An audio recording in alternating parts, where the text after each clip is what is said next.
Imagina aquela hora que você está morrendo de fome, ansioso pelo seu principal hambúrguer daquela rede de fast food que todo mundo adora, que a gente sabe que não é nada saudável, mas quando dá aquela vontade você tem que ir.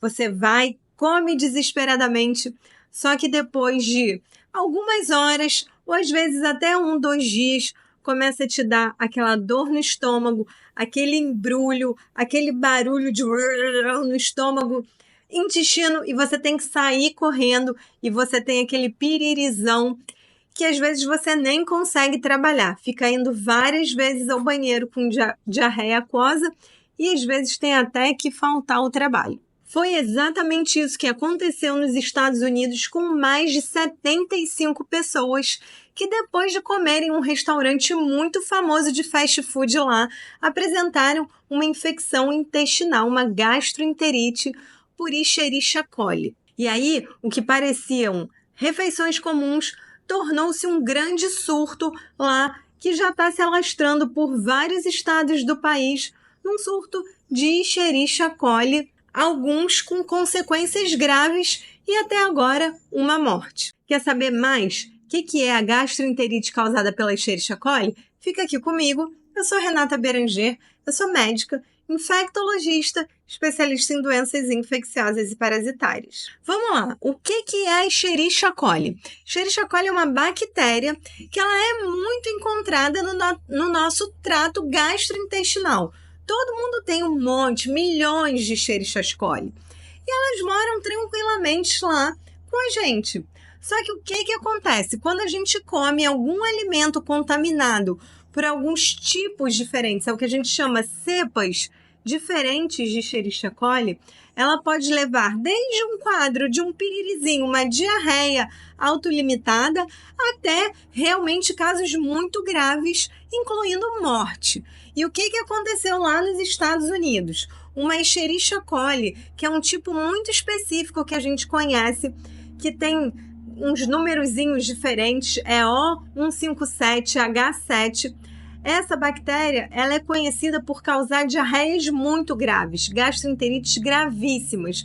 E como lá eles têm um sistema muito integrado de notificação, foi possível entender que provavelmente essa infecção, essas infecções estavam vindo de uma cebola contaminada que vinha num sanduíche específico de um fast food.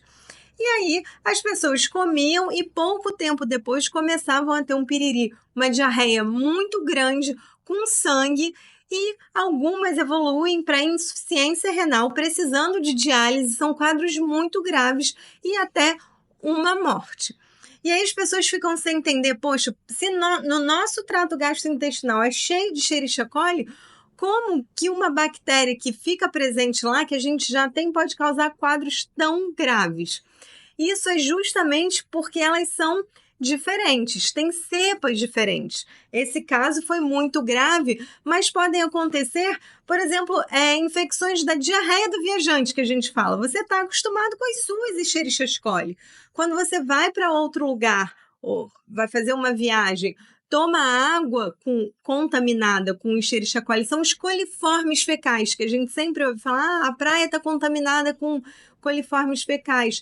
São essas bactérias presentes ali. Elas são diferentes do que a gente está acostumado e podem causar quadros de gastroenterite.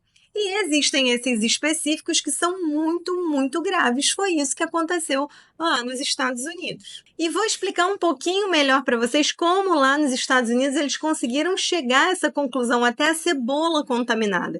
Justamente porque eles têm uma vigilância sanitária muito incrível, que é o CDC, é o FDA, são 2 órgãos que monitoram ali tudo que acontece. Então, de repente, você vê, 75 pessoas num período aí de 2 meses começaram a procurar atendimentos médicos em vários estados com quadros muito graves. O que essas pessoas sentiam? Diarreia, dor na barriga, dor no estômago, vômito, náuseas. E algumas dessas pessoas, a disenteria, que a gente chama, que é a diarreia com presença de sangue. Às vezes a gente consegue visualmente vê. Imagina você ter uma diarreia saindo sangue vivo nas fezes. E essas pessoas precisaram de internação, precisaram de hidratação venosa vigorosa, algumas foram para o CTI, algumas tiveram que ser submetidas à diálise e um óbito. E aí é um trabalho mesmo de investigação, de detetive, de entender aonde essas pessoas comeram, o que comeram, e aí depois que chegaram a um local, a uma rede de restaurantes em comum, elas foram avaliar até qual o sanduíche que essas pessoas comeram e o que tinha ali de ingredientes em comum, que vinham de um lugar em comum, e aí chegaram a possível contaminação de cebolas, porque essas cebolas não eram cozidas, elas eram servidas cruas. Então, rapidamente, tudo foi suspenso e o surto ainda está rolando lá, ainda tem aparecido casos. Então, é algo muito grave. E aí as pessoas já querem logo saber, isso é possível acontecer aqui no Brasil? Com certeza é possível. Às vezes a gente só vai ter um pouquinho mais de dificuldade de saber exatamente da onde essa comida veio.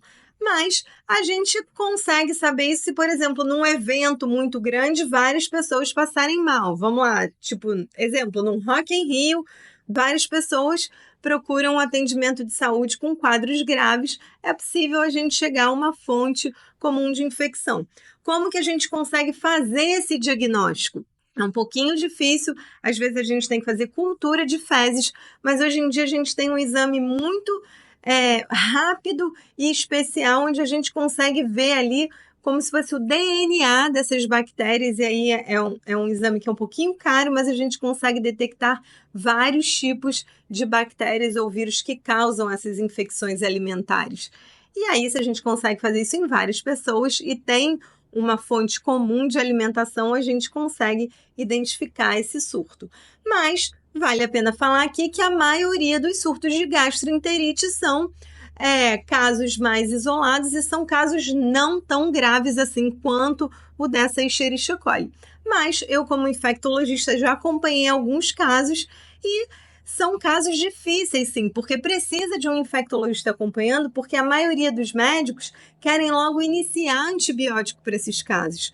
Mas em casos específicos, por exemplo, como esse tipo de Escherichia coli, se você faz antibiótico, você pode piorar o quadro do paciente.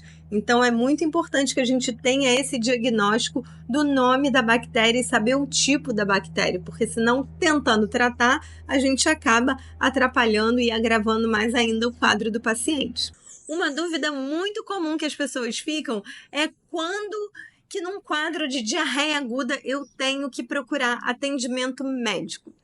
Vamos lá. Se você tem um bebê em casa, um velhinho, qualquer diarreia pode causar sinais de desidratação, que é o que a gente fica procurando.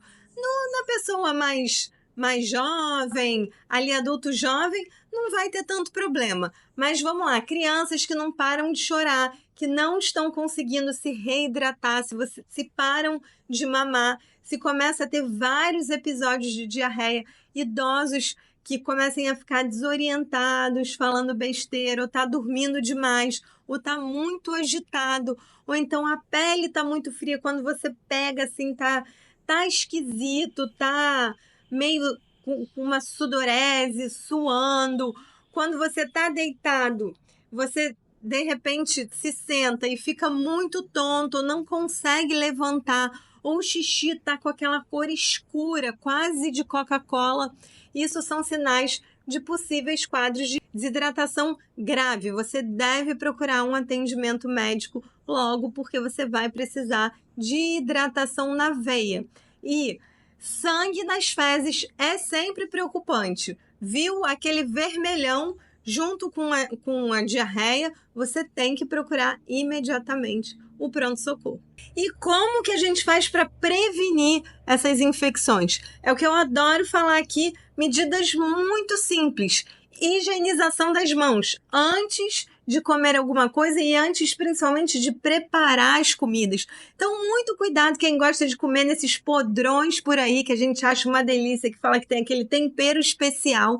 Se a pessoa que está preparando ali a refeição não higienizou a mão, pode sim passar Escherichia coli e várias outras bactérias e vírus naquele seu super sanduíche, naquele seu super, ali, não sei, peixe, linguiça, sei lá, o que vocês gostarem de comer na rua. É por isso que todo estabelecimento tem que ter uma licença da vigilância sanitária, que teoricamente as autoridades vão lá e vão avaliar para ver se aquele lugar realmente está apto e está adotando as medidas gerais de prevenção e cuidado com os alimentos. Imagina isso, uma barraquinha na esquina da sua casa ou na rua. Será que as pessoas vão conseguir fazer tão bem feito isso aí? Cuidado quando você compra alimentos que você não sabe de onde vieram, no metrô, nos transportes públicos. Eu sei que é uma delícia e de vez em quando eu caio na tentação e compro, mas a gente tem que ter a consciência que aquilo ali pode